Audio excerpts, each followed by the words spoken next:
Hello everyone, you are welcome to EMFT। और आज देख सकते हैं ये है यूनिट नंबर थर्ड।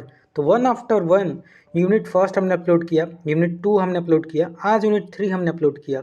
और कहीं ना कहीं जब मैं भी पढ़ता था EMFT तो मेरे को भी बहुत कठिन लगता था, बहुत ही ऐसा मतलब कंफ्यूजिंग टॉपिक है जो कि एक बार आप पढ़ोगे तो समझ ही नहीं आएगा। तो जैसा कि हमने आपसे एक आई कैन से कि स्टार्टिंग में ही हमने एक इनिशिएटिव लिया था कि yes I will upload all the video. तो अभी तो आज कितना तारीख है? आज जो है 17 तारीख है और आज आपके एग्ज़ाम भी जो है पोस्टपोन्ड हो गए हैं, अब 28 से होने वाले हैं। तो अब तो मेरे पास भी काफ़ी टाइम है आप लोग और अच्छा से अच्छा कंटेंट प्रोवाइड करने का। और आप लोग के पास टाइम है कि आप और अच्छे से मतलब पढ़ सकते हैं। मैं यही कहूँगा कि देखो, एग्ज़ाम टला है तो इट्स नॉट मीन कि आप इन्जॉय करो। आपके पास एक अच्छा टाइम, एक सुनहरा और अपॉर्चुनिटी है कि अच्छा से अच्छा अपने कंसेप्ट को क्लियर करो और जितना हो सके उतना अधिक से अधिक स्कोर करने की कोशिश करो। देखो, मार्क्स मैटर करते हैं, मार्क्स मैटर करते हैं इन योर मतलब मार्कशीट। अगर अच्छा मार्क्स रहेगा then you can apply for internship. आगे जाओगे ना, जब थर्ड ईयर में आओगे then you realise if you really want to go for internship in IITs और NITs और एनीवेयर और इन इफ़ यू मतलब जब आप अपने रेज्यूमे में अपने मार्क्स लिखोगे तो ये मैटर करता है। और जब अच्छा नंबर आता है ना तो पढ़ने का मन भी करता है। तो चलिए हम वीडियो को स्टार्ट करते हैं।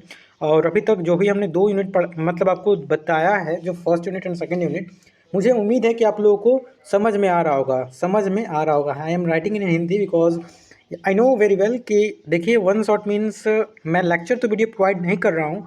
मैं बहुत सी चीज़ें जो है मतलब one shot in a type of revision, मैं रिवीजन के पॉइंट ऑफ व्यू से समझाता हूँ। और जितना मुझसे हो सकता है उतना कोशिश करता हूँ कि आपको समझ में आए। और जो टॉपिक इंपॉर्टेंट होता है उस टॉपिक पे मैं ज़्यादा फोकस करता हूँ। I give more attention, right, because I M student. I am in third year, you know very well, I am in third year. अभी जस्ट हमने 1 साल पहले एग्जाम दिया EMFT का। और EMFT में हमने बार बार मैं बोलता हूँ 54 आउट ऑफ 70 लाया है। ये इतना कम भी नंबर नहीं है और इतना अच्छा भी नंबर नहीं है। लेकिन हाँ, ये कह सकता हूँ कि 50+ भी लाना ना, ये 4 क्रेडिट में इतना आसान नहीं होता है। ये 4 क्रेडिट का सब्जेक्ट अगर 1 नंबर भी अधिक लाते हो तो आपके जो CGPA है बहुत ही अच्छा मतलब मेंटेन हो जाएगा। तो चलो, ज़्यादा बातें हो गई, अब काम की बातें करते हैं। इस यूनिट में हम पढ़ने वाले हैं, ये सबसे छोटा यूनिट है जिसमें हम पढ़ने वाले मैग्नेटोस्टैटिक। अभी हमने सेकंड यूनिट इलेक्ट्रोस्टैटिक पढ़ा था, अब हम पढ़ने वाले मैग्नेटोस्टैटिक। इसमें हम क्या पढ़ेंगे? Magnetostatic field. मतलब अभी इलेक्ट्रोस्टैटिक हमने फील्ड पढ़ा था, अब हम मैग्नेटोस्टैटिक फील्ड पढ़ेंगे। उसके बाद जो आप क्लास 12th में बायो से वर्सला पढ़े हैं या JEE मेंस का प्रिपरेशन कर रहे होंगे या आप डिप्लोमा से हैं मतलब तब भी आप जरूर एक बार पढ़े होंगे बायो से वर्सला, ampere circuital law, Maxwell equation, application of ampere circuital law. फिर से मतलब थोड़ा सा हम कह सकते हैं ना कि एडवांस वर्जन है, जो आप क्लास 12th में पढ़े ना उसका थोड़ा सा एडवांस वर्जन है। तो इसे डरना नहीं है, बिल्कुल अच्छे से मैं कोशिश करूँगा कि आपको समझ में आए। तो Maxwell flux density, Maxwell equation for, देखिए अब इंपॉर्टेंट क्या है, प्रीवियस ईयर में देखिए ये क्वेश्चन 7 नंबर में आया था, ठीक है। और क्या आया था? और बायो सवर्ट्स लॉ तो आया नहीं था, मतलब इसमें से ये आया था और मैक्सवेल इक्वेशन के बारे में पूछा था। तो जितने भी टॉपिक है बहुत ही इंपॉर्टेंट है, आपको हर चीज़ को बहुत अच्छे से कवर करके चलना पड़ेगा। तो चलिए स्टार्ट करते हैं। एंड यू नो कि मैं जो भी है कंटेंट वो हैंड रिटन नोट्स प्रोवाइड करता हूँ, क्योंकि इसका PPT बनाना ना बहुत मुश्किल है, बहुत ही मुश्किल है। क्योंकि इसमें रो फाई जेड बहुत चीज़ आते हैं जिसको कि PPT बना के समझाना बहुत ही मुश्किल है। तो उससे तो बेहतर है कि मैं आपको बिल्कुल हैंड रिटन नोट से ही समझा देता हूँ।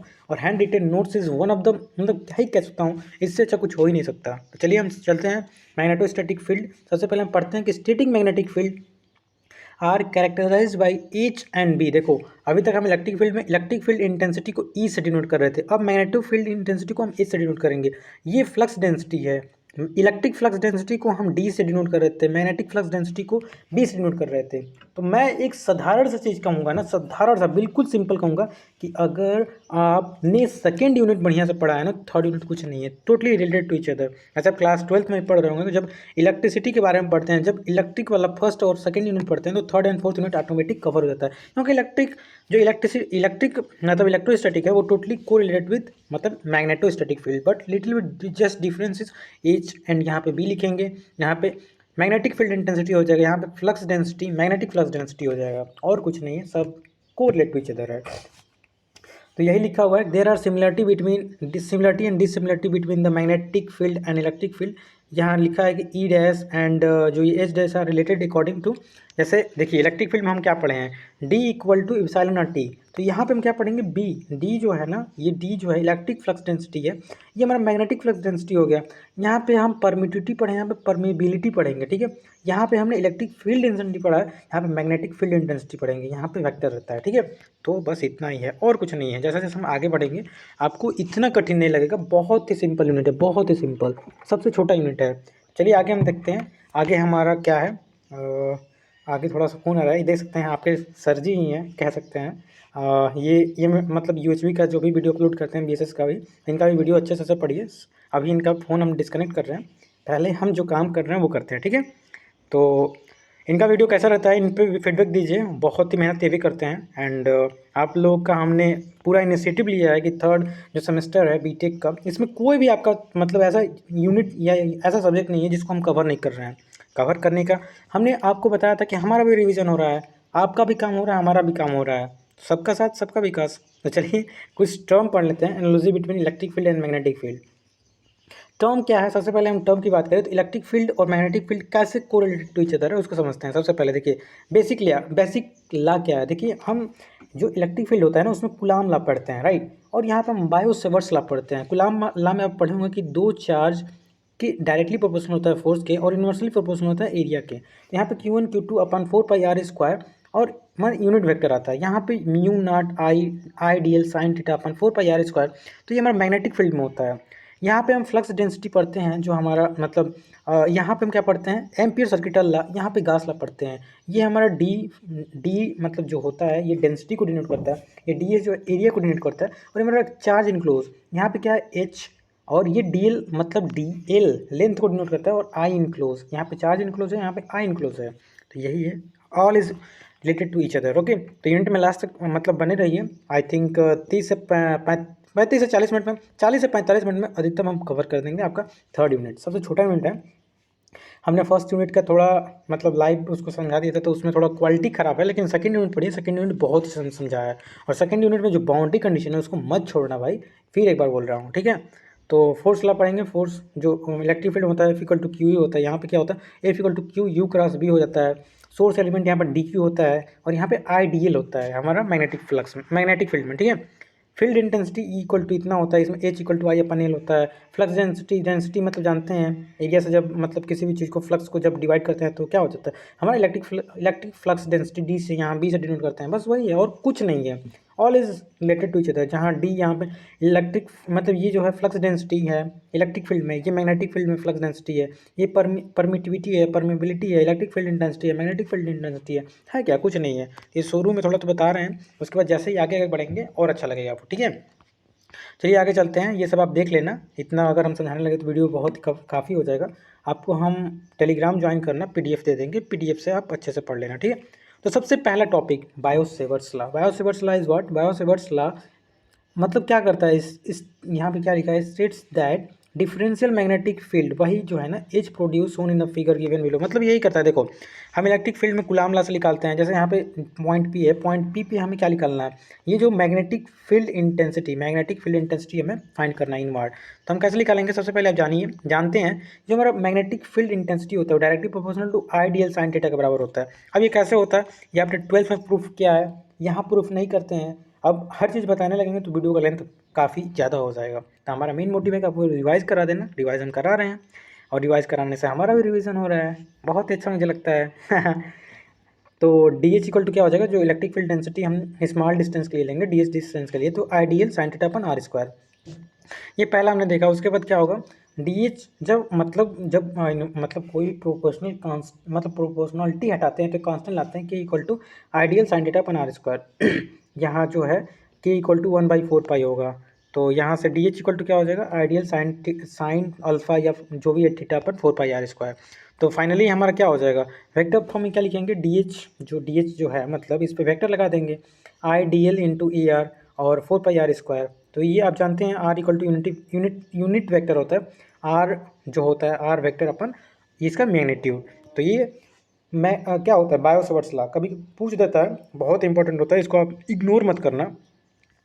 We define K as surface current density in the ampere per metre and J is the volume. देखो यहाँ J जो है वॉल्यूम को डिनोट करेगा, की जो है सरफेस को डिनोट करेगा, और DL जो है लेंथ को मतलब यहाँ पे क्या करेगा, डिनोट करेगा। तो आई इंटू डी एल होता है, अभी आपने देखा जो जहाँ वो क्यू था इलेक्ट्रिक फील्ड में, यहाँ पे आई इंटू डी एल होगा।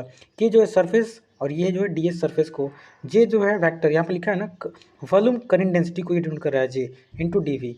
तो इसका ए मतलब क्या हो जाएगा, करंट का एम्पियर और लेंथ है तो मीटर, फिर ये मतलब ये क्या है, एम्पियर पर मीटर हो जाएगा। क्योंकि हम क्या कर रहे हैं यहाँ पे, देखिए यहाँ पे लिखा होगा ये क्या है, करंट डेंसिटी है, करंट डेंसिटी, फिर डी एस का मीटर स्क्वायर, बस ऐसा ही यहाँ पे मीटर स्क्वायर हो जाएगा। ठीक है, तो बस इतना ही है। आगे हम पढ़ते हैं line current, surface current and volume current क्या होता है। It's is just all about in a term of distributed current source, bio-Savart's law.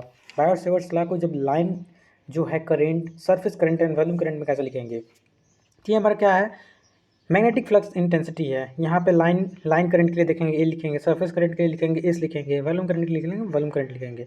तो आइडियल ये हमारा क्या हो गया 4π/r², ये ए आर जो है हमारा यूनिटी वेक्टर है। यहाँ पे के इंटू डी एस वही समझा रहे थे ना, यहाँ पे आई डी एल की जगह पे हम क्या लिखेंगे, के इंटू डी एस, और यहाँ पे क्या लिखेंगे जे इंटू डी वी। देखो भाई ऊपर समझाया गया है, आई इंटू डी एल ये इक्वल टू होगा K into D S into J into D V. ये समझा गया कि सरफेस क्या है, यहाँ पे देखो सरफेस करंट डेंसिटी है और ये वॉल्यूम करंट डेंसिटी है, और ये हमारा आई जो है करंट है। तो अब इतना चीज़ तो हमने समझाया, इसमें क्या ही मतलब बताऊँ, ये लाइन करंट है, सरफेस करंट है, वॉल्यूम करंट है, ये आपके एग्जाम में लिखना ही पड़ेगा। ये सब जब तक नहीं लिखोगे एक नंबर डिसेंट नंबर कैसे सोच सकते हो, इतना तो पढ़ना ही पड़ेगा। ठीक है, अब एम्पियर सर्किट अल्लाह, ये भी बहुत इंपॉर्टेंट, टिक मार लो, बहुत इंपॉर्टेंट है, इस पर एप्लीकेशन आता है, एप्लीकेशन भी हम बात करेंगे। जैसे हमने गॉस लॉ पढ़ा था ना, G U W S, Gauss law in electric field, वैसे मैग्नेटिक फील्ड में क्या पढ़ते हैं, एम्पियर सर्किटल लॉ। तो एम्पियर सर्किटल लॉ क्या कहता है, ampere circuital law state that the line integral of around the close path is same as the net current I enclose by the path. देखिए जो स्टेटमेंट होता है ना, इसमें आप समझ के नहीं लिख सकते, स्टेटमेंट बिल्कुल मतलब डिट्टो कॉपी होना चाहिए। जो गॉस लॉ होता है, एम्पियर सर्किटल लॉ होता है, इसमें ये नहीं कि आप पढ़ के गए अपने दिमाग से बना दिए तो टीचर आपको काट के 0 नंबर दे देगा। क्योंकि स्टेटमेंट होता है कि भाई स्टेटमेंट होता है ना, न्यूटन जो थर्ड लॉ है, न्यूटन सेकंड लॉ है, न्यूटन फर्स्ट लॉ है, वो तो स्टेटमेंट है कि if anything is at rest then it will be at rest, remain मतलब रेस्ट रहेगा जब तक उस पर एक्सटर्नल फोर्स लाइन लगाएंगे। तो वैसे ही एक स्टेटमेंट है, अब स्टेटमेंट में क्या ही चेंज कर सकते हैं। तो वैसे ही मैं यही कहूँगा कि जो भी स्टेटमेंट है गॉस लॉ या एम्पियर सर्किटल लॉ, इसको बहुत ही अच्छे से पढ़ के जाओ। ठीक है, तो आगे मैथमेटिकली जब एम्पियर सर्किट लॉ को डिनोट करते हैं तो क्या करते हैं, H dot D L equal to I enclose. जैसे वहाँ पे हमने क्या पढ़ा था, डी डॉस मुझे याद नहीं आ रहा है, हाँ यहाँ पे E dot D S equal to Q enclose, मतलब उसमें हो जाएगा किसमें, हमारा इलेक्ट्रिक फील्ड में। तो बस वही है, यहाँ पे कंपोनेंट ऑफ वेक्टर, यहाँ पे वेक्टर हमने बी लिया, यहाँ से ए बी मतलब इसका परपेंडिकुलर जब मतलब इसका ड्रा करेंगे तो कुछ नहीं, बस यही है, A B equal to A B cos theta, यहाँ पे मैग्नीट्यूड लिए कॉस थीटा, बस और कुछ नहीं। मतलब ये नहीं भी लिखोगे तो चलेगा काम, लेकिन जो एम्पियर सर्किटल लॉ होता है उसका स्टेटमेंट याद होना चाहिए। Scalar component of A B, vector component of A B, मतलब ए को 2 पार्ट में डिवाइड किया गया है, बस यही देखना है। फिर आपने सेकेंड यूनिट में पढ़ा होगा कि note it all the region due to finite long charge के बारे में, लॉन्ग चार्ज के बारे में मतलब आपने इलेक्ट्रिक फील्ड में पढ़ा था, वही सेम डेरिवेशन, बस यहाँ पे जहाँ पे ई होगा ना वहाँ पे एच आ गया है, एच, और ये हमारा सेम डेरिवेशन होगा। तो यहाँ पे शॉर्ट में हमने बताया, आप एक बार जो इलेक्ट्रिक फील्ड में हमने बताया था वहाँ से देख लेना, आपको समझ में आ जाएगा। बस वही है, सेम वही है, सेम चीज़ हम रिपीट नहीं करेंगे, जो चीज़ बहुत इंपॉर्टेंट है उसको हम रिपीट करेंगे, राइट। अब हम पढ़ते हैं एम्पियर सर्किटल लॉ जो होता है ना, इसके कुछ एप्लीकेशन होते हैं। एप्लीकेशन जो होता है, पहला इनफाइनाइट लाइन करंट पे होता है। तो सबसे पहले इनफाइनाइट ये लाइन करंट है, देखो consider a infinite long filamentary current I. देखो ये सबसे पहले हम मतलब ये करंट इसमें आई फ्लो हो रहा है, हम कंसीडर करते हैं Z axis shown in a figure to determine H जो हमारा मैग्नेटिक फ्लक्स डेंसिटी है at observation point P. Point P पे हमें क्या करना है, मैग्नेटिक फील्ड इंटेंसिटी फाइंड करना है। हम क्या करेंगे, at observation point P we allow a close path passes through P, this path is known as ampere. ये क्या है, एम्पियर पाथ। देखो हमें यहाँ पे क्या फाइंड करना है, मैग्नेटिक फ्लक्स इंटेंसिटी, इसके चारों तरफ एक मतलब क्या क्लोज पाथ बनाएंगे जिसे एम्पियर पाथ के नाम से हम जानते हैं। तो ये जरूर मतलब आपको जब भी आप, सबसे पहला चीज़ होता है कि जैसे एम्पियर सर्किटल लॉ पूछता है ना एप्लीकेशन, सबसे पहले लिखो कि इनफाइनाइट लाइन पे बता रहे हो, उसके बाद सबसे दूसरे टाइम पे आप फिगर बनाओ। फिगर बनाने के बाद जो हमने ये सब लिखा है, ये जो मतलब जो थ्योरी बेस है, जो भी आपने किया हुआ है, बस उसको ही लिखना है कि हमने ऐसा ऐसा किया है। देन आपको क्या करना है, फाइनली आप जानते हो कि हमारा ampere circuital law H dot D L equal to I enclose होता है। तो यहाँ से आई इक्वल टू क्या हो जाएगा, I equal to H H phi A phi मतलब ये क्या फाई डायरेक्शन में ले रहा है, क्योंकि यहाँ पे पहले से डिनोट किया है कि जो ये जेड एक्सिस में मतलब हम करंट को मतलब कंसिडर कर रहे हैं। जब करंट को कंसिडर करेंगे तो रो फाई जेड, रो फाई और जेड ये क्या होता है, ये हमारा सिलेंड्रिकल में होता है R theta and phi. R theta and phi ये मतलब स्फेरिकल में होता है, तो ये स्फेरिकल में ले रहा है, तो स्फेरिकल में ले रहा है तो वही बस क्या कर रहा है H phi A phi। और ये आई मतलब ये डी एल इक्वल टू क्या हो जाएगा, रो D phi A phi होता है। पहले यूनिट में हमने बताया, नहीं पढ़ा तो ये आपकी कमजोरी है, आपको नहीं समझ में आएगा। मैं तो क्लियरली कह सकता हूँ कि अगर आपने पहला यूनिट नहीं पढ़ा है, मैंने शुरू में बोल रहा था ऑल चैप्टर आर को रिलेटेड टू ईच अदर, अगर पहला यूनिट अच्छे से नहीं पढ़े तो कैसे सोच सकते हो कि आपको थर्ड यूनिट समझ में आएगा।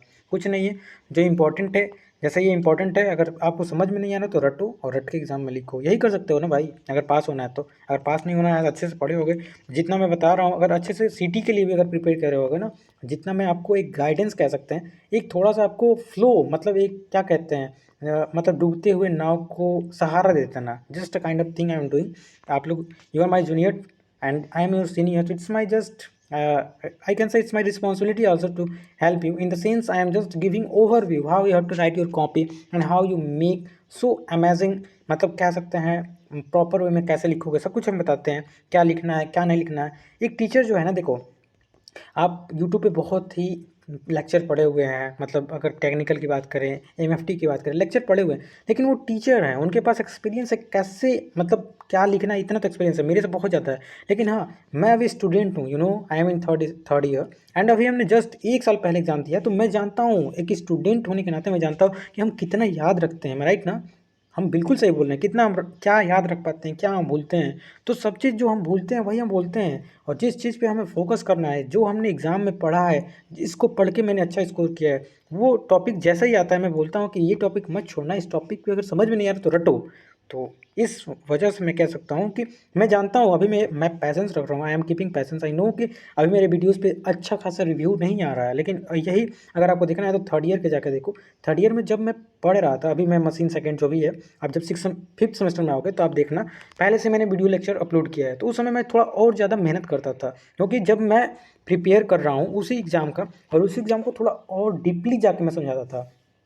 हर वीडियो का लेंथ 1 घंटा से अधिक होता था, तो वहाँ मैं अपना पूरा 100% देता था समझाने में, जितना समझाऊंगा मेरा भी फ़ायदा होगा। लेकिन यहाँ एमएफटी को फिर से मैं समझाऊँ पढ़ के, तो मेरा क्या फ़ायदा होने वाला है, मेरा कुछ नहीं फ़ायदा होने वाला है। तो मैं जस्ट ओवरव्यू देता हूँ, और ओवरव्यू से अगर आप अच्छे से पढ़े होगे तो इतना से काफ़ी समझ में आएगा। देखो मैं कभी भी नहीं कहता हूँ कि मैं बहुत ही अच्छा आपको कंटेंट दे, मतलब बहुत अच्छे से डिलीवर कर रहा हूँ कंटेंट। आई नो, मैं भी जानता हूँ कि मैं स्टूडेंट हूँ, मेरे पास एक्सपीरियंस नहीं, लेकिन ये एक्सपीरियंस है कि आप कॉपी कैसे लिख के अच्छा से अच्छा मार्क्स स्कोर करोगे, कौन सा क्वेश्चन इंपॉर्टेंट है। इसलिए मेरा एक दिन ज़रूर मुझे उम्मीद है कि मेरा ये वीडियो चलेंगी नहीं दौड़ेंगी, because I am senior and I know क्या पढ़ना है क्या नहीं पढ़ना है। तो चलो इसी बात को ध्यान में रखते हुए बस आगे हम बात करते हैं कि जो ये आपका मतलब जैसे ये एल डी एल है, डी एल का हमने वैल्यू रखा मतलब एस्पेरिकल फॉर्म में, एंड देन फाइनली जब इसको सिंप्लीफाई करोगे तो एच फाई इक्वल टू आई अपन 2 पाई रो आ जाएगा। जब 2 पाई रो हो गया तो एच हमें फाइंड करना क्या होता है, शुरू से हम इसमें क्या फाइंड कर रहे हैं, इलेक्ट्रिसिटी में हम इलेक्ट्रिक फील्ड इंटेंसिटी फाइंड कर रहे थे, यहाँ पे मैग्नेटिक फील्ड इंटेंसिटी फाइंड करेंगे। एच इक्वल टू आई अपन 2 पाई रो और ए फाई, ये हमारा क्या आ जाएगा, यही हमारा इनफाइनाइट क्या है, इनफाइनाइट नहीं है ना, इनफाइनाइट लाइन के लिए हमारे एम्पियर सर्किटल लॉ से हमने इलेक्ट्रिक फील्ड में भी यही निकाले होंगे। इलेक्ट्रिक फील्ड में यहाँ पे ई आ गया होगा बस, तो यही है इलेक्ट्रिक फील्ड और मैग्नेटिक फील्ड में कैसे निकालते हैं। वहाँ पे गास लॉ का एप्लीकेशन होगा, यहाँ पे एम्पियर सर्किटल लॉ का एप्लीकेशन है, both are correlated to each other. अब दूसरा हम इनफाइनाइट सीट करंट का एप्लीकेशन देखते हैं। इनफाइनाइट करंट सीट एक मानते हैं, कंसीडर इनफाइनाइट सीट, ये इनफाइनाइट सीट है, ठीक है। जेड डायरेक्शन में हम करंट को लेते हैं, ठीक है।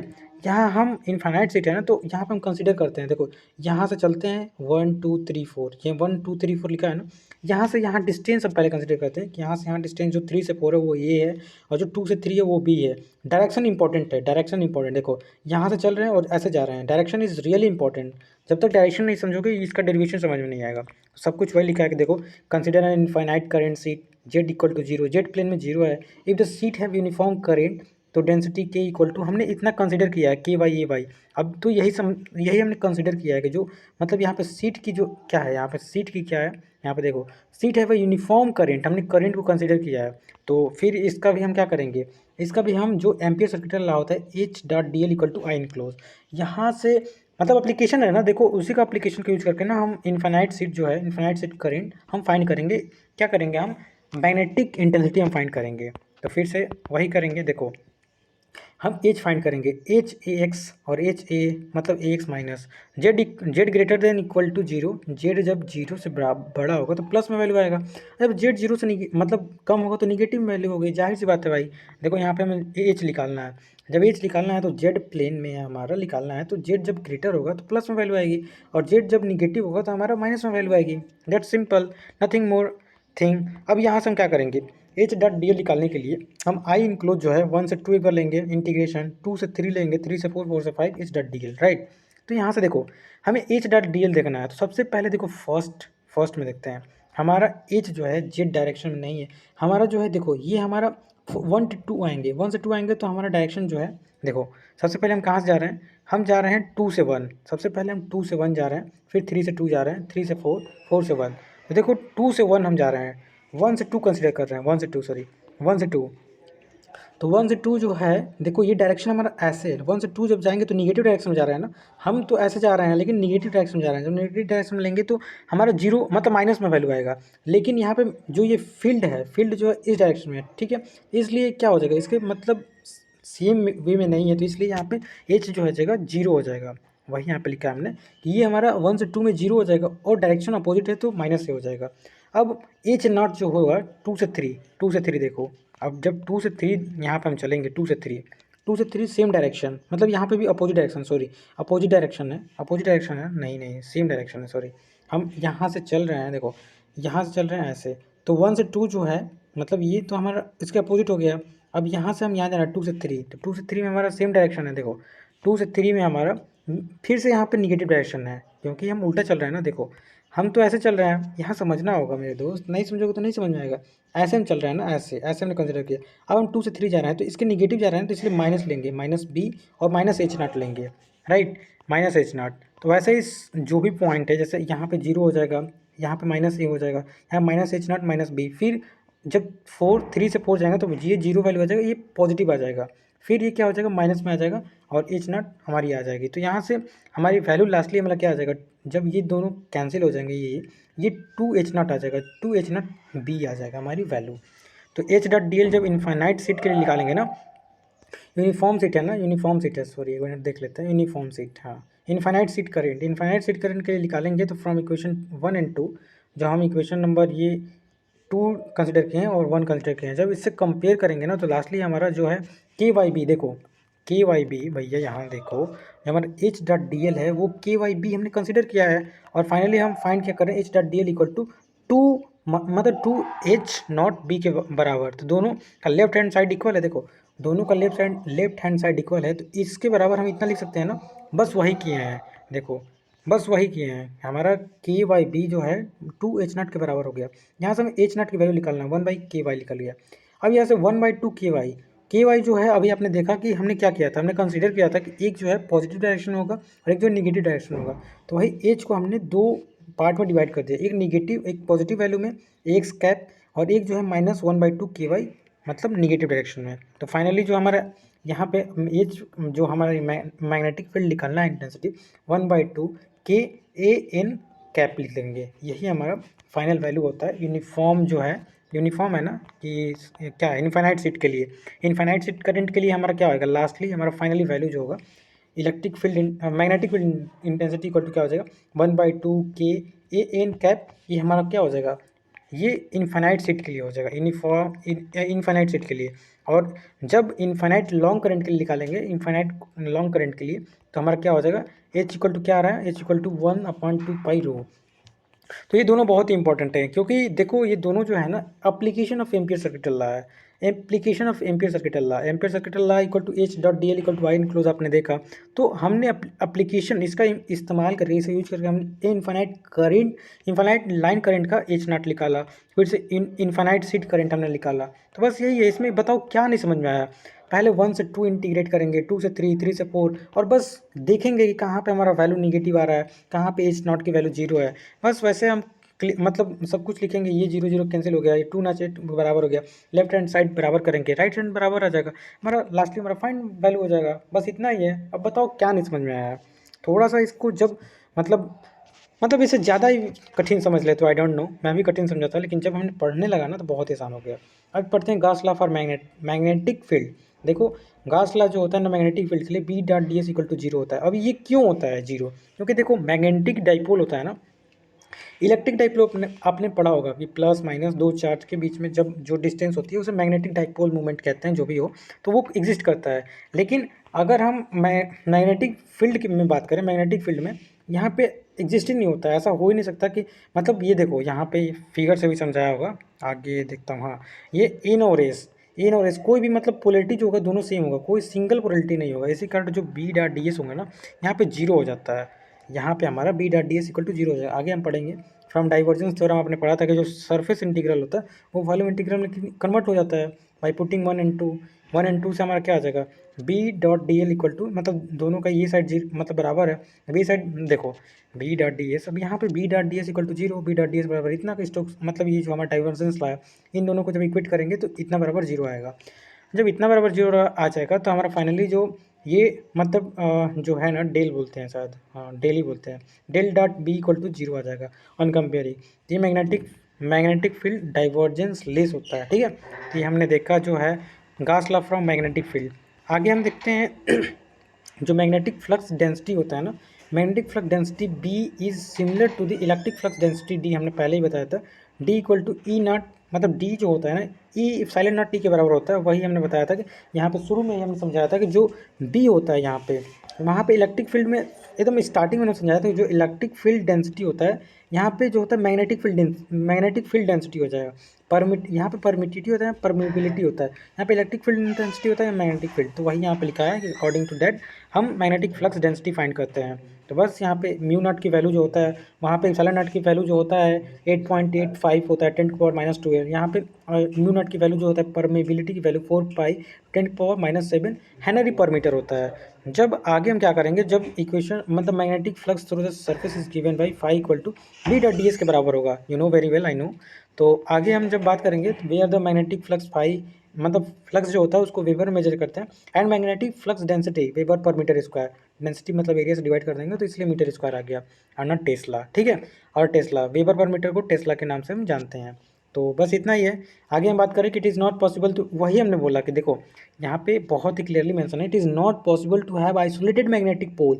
आइसोलेटेड केवल नॉर्थ पोल आप एग्जिस्ट कर ही नहीं सकता, जहाँ नॉर्थ होगा वहाँ साउथ होगा ही होगा। लेकिन इलेक्ट्रिक फील्ड में प्लस, जहाँ प्लस चार्ज अकेले रह सकता है, माइनस उसके दूर रहता है, लेकिन ऐसा नहीं हो सकता कभी भी मैग्नेटिक फील्ड में it is not possible to have isolated magnetic charge if desire to have isolated, मतलब यही होगा कि इसमें पॉसिबल ही नहीं है। देखो वही हमने समझाया ना कि नॉर्थ पोल जितना डिवाइड करोगे, देखो ये नॉर्थ है साउथ है, इसको फिर डिवाइड करोगे नॉर्थ साउथ हो जाएगा, फिर डिवाइड करोगे जितना डिवाइड करोगे फिर डिवाइड करोगे नॉर्थ साउथ आ जाएगा। तो इसमें पॉसिबल ही नहीं कि हम मैग्नेटिक डाइपोल जो है ना मैग्नेटिक को आइसोलेटेड मैग्नेटिक पोल बना पाएँ। तो इसीलिए हमारा B dot D S equal to क्या हो जाता है, जीरो हो जाता है। तो बस यही है, इसलिए हमने कहा ना कि B dot D S equal to क्या हो जाता है, जीरो हो जाता है। Total flux through the close surface in magnetic field is must zero. Zero क्यों होता है, मैंने बताया कि मैग्नेटिक फ्लक्स में कभी भी जो होता है ना आइसोलेटेड हम पोल नहीं क्रिएट कर सकते। बस यही है, D dot D S equal to Q not होता है, क्यू इनक्लोज इलेक्ट्रिक फील्ड में, बस यही लिखा हुआ है। आगे हम बात करें तो ऑल दो द मैग्नेटिक जो स्टैटिक फील्ड इज नॉट, मतलब क्या है कंजर्वेटिव, जो मैग्नेटिक फील्ड होता है वो कंजर्वेटिव नहीं होता है। मतलब यहाँ पे लिखा है ऑल दो the magnetic static field is not conservative, magnetic flux is conserved by applying divergence law. आप जानते हैं डाइवर्जेंस लॉ जो होता है सरफेस इंटीग्रल जो होता है वॉल्यूम इंटीग्रल में कन्वर्ट हो जाता है। शुरू में हमने बताया del dot B equal to क्या हो जाता है, जीरो आता है, हमने कंपेयर करके भी बताया था, यहाँ पे भी फिर बता रहा हूँ। और आगे हम बात करें this equation for Maxwell equation derive from the field no source and sink. बस यही है कि डेल जो ये होता है, मतलब मैग्नेटिक फील्ड में मैक्सवेल इक्वेशन क्या कहता है, जो आपका डेल डॉट बी होता है ना वो इक्वल टू जीरो क्यों होता है, क्योंकि मैग्नेटिक फील्ड में कभी भी मोनोपोल एग्जिस्ट ही नहीं करता, मोनोपोल एग्जिस्ट करता है, डाइपोल नहीं एग्जिस्ट करता, सॉरी मोनोपोल एग्जिस्ट करता है, मोनोपोल नहीं एग्जिस्ट करता, सॉरी, ठीक है। अब बढ़ते हैं Maxwell equation for static electric and magnetic field. ये बहुत ही इंपॉर्टेंट है। देखो सबसे पहला आपने मैक्सवेल इक्वेशन पढ़ा होगा, डिफरेंशियल फॉर्म में इंटीग्रल फॉर्म में रिमार्क हम देते हैं, आपने पढ़ा होगा शुरू में del dot D equal to rho into V के बराबर होता है। ये जो है डिफरेंशियल फॉर्म में होगा या पॉइंट फॉर्म में। अब यही जो होता है इंटीग्रल फॉर्म में surface charge D dot D S equal to rho into D V होता है, रो इंटू डी वी। देखो भाई यहाँ पे क्या हुआ, यहाँ पे सरफेस जो है वॉल्यूम में कन्वर्ट हो गया, यहाँ पे डाइवर्जेंस थ्योरम लगा है, डाइवर्जेंस थ्योरम में होता है ना, मुझे इतना तो अब याद नहीं, हाँ डाइवर्जेंस थ्योरम होता है। With the sorry with the help of divergence theorem हमने क्या किया, ये इंटीग्रल फॉर्म में कन्वर्ट किया। और ये जो होता है एप्लीकेशन होता है गॉस लॉ का। दूसरा जो होता है, ये जरूर याद रखना, 4 फॉर्म होते हैं मैक्सवेल के, चारों फॉर्म आपको मुंजवानी रटना होगा।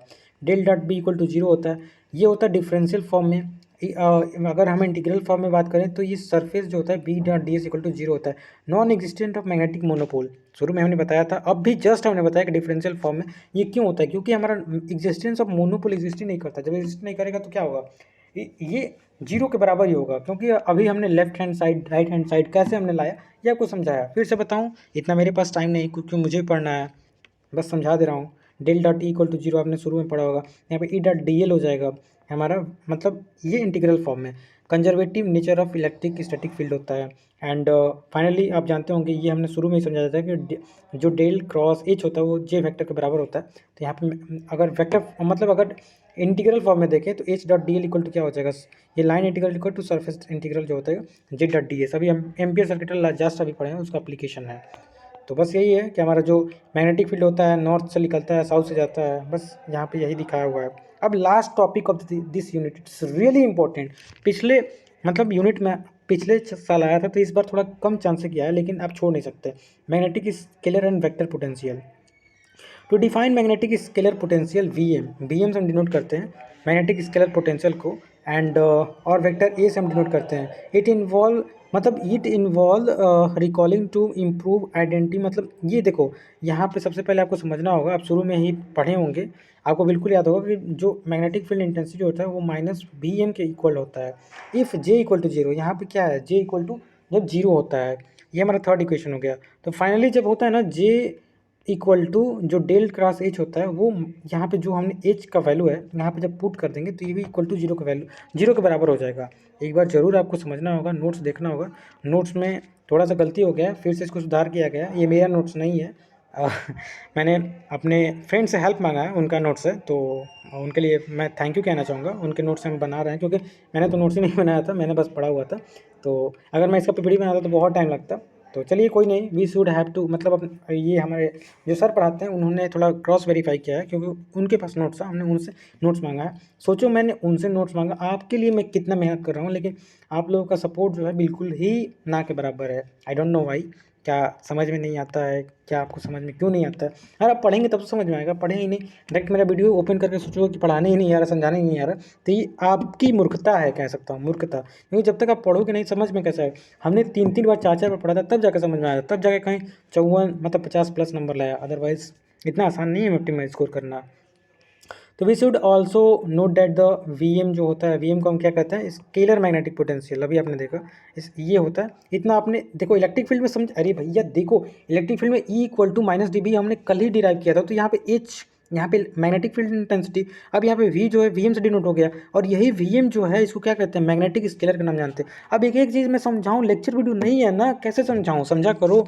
जितना कंटेंट दे रहा हूँ, जिसको इंपॉर्टेंट बोल रहा हूँ उसको समझो, उसको पढ़ो, एंड बाद में बताना जितना मैं बोला था, अगर उतना पढ़ के उतना कॉपी लिखे हो, अगर उतना नंबर नहीं आता है फिर हमसे बात करना। देन मैं देखता हूँ क्यों नहीं आता है। ऑब्वियसली आएगा यार, जब मेरा आ सकता है तो तुम्हारा क्यों नहीं आएगा? तुम्हारा तो मेरे साथ दिखाना चाहिए, क्योंकि जहाँ मैंने गलती किया वही मैं बोलता हूँ ना कि वही पढ़ो। बस इतना चीज़ मेरे को बोलने में बहुत ही प्रेशर, मेरे को अभी बोलने में पीठ दर्द कर रहा है, लेकिन मैं बोल रहा हूँ ताकि आपका भी भला हो सके। अब आपके ऊपर है, आप कैसे मेरी वीडियो को मतलब देखते हो, किस वे में देखते हो, एज अ सीनियर देखते हो, एज अ लड़का देखते हो, एज अ मतलब क्या देखते हो, ये मेरा कोई इससे ताल्लुक़ नहीं है। मेरा ताल्लुक़ है कि मेरा कंसेप्ट क्लियर हो रहा है, मुझे पढ़ाने की स्किल डेवलप हो रही है, मेरे वीडियो पे व्यूज़ आ रहे हैं, व्यूज़ आएंगे तो मेरा चैनल मोनेटाइज हो गया है। आपका सपोर्ट, मेरा सपोर्ट, सबका सपोर्ट, बस दैट्स इट। तो यहाँ से बी डॉट, अभी हमने शुरू में ही बताया था कि जो मोनोपोल एग्जिस्ट नहीं होते हैं, इसके कारण क्या होगा, del dot B equal to zero हो जाएगा। तो फाइनली हमने we can define as a vector form. Vector form में क्या करेंगे, बी इक्वल टू ये क्या होगा, डेल क्रॉस ई के बराबर हो जाएगा। ये हमारा वेक्टर फॉर्म में हो गया। तो फाइनली जो ये वी नो दैट, आप जानते होंगे शुरू में ही हमने बताया था कि V equal to D Q upon 4πε0 और होता है। तो इसको हम क्या करेंगे, इसको बस सरफेस वॉल्यूम करंट में क्या कर देंगे, मतलब क्या कर देंगे, we can define line current, surface current and volume current. शुरू में ही बताया था कि आइडियल होता है, मतलब लाइन करंट के लिए आइडियल होता है के डॉट डी एस होता है, सरफेस करंट के होता है, वॉल्यूम के लिए जे डॉट डी एस होता है। तो ये हमने शुरू में ही बताया था। अब फिर से मैं बताऊँ तो बहुत टाइम लग जाएगा, बस लाइन के लिए आप जानो कि जो म्यू नॉट यहाँ पे होता है ना, म्यू नॉट अपन 4 पाई होता है, जानते हो 4 पाई म्यू नॉट अपन 4 पाई। बस चेंज क्या हो रहा है, लाइन करंट के लिए आइडियल हमने शुरू में ही बताया था, लाइन करंट के लिए आइडियल होता है, आइडियल वेक्टर जो सरफेस करंट के लिए होता है के वेक्टर डी एस के बराबर होता है, और वॉल्यूम के लिए जे वेक्टर डी वी के बराबर होता है। तो फाइनली देखो मैं ये तो लिखा भी हूँ, और ओबियसली यही होना चाहिए। थैंक यू तो आप लोगों को बोलना चाहिए ना, मुझे नहीं बोलना चाहिए। बस नो वे, मैं थैंक यू तो नहीं बोलूँगा, थैंक यू आप लोगों को बोलना होगा कमेंट करना।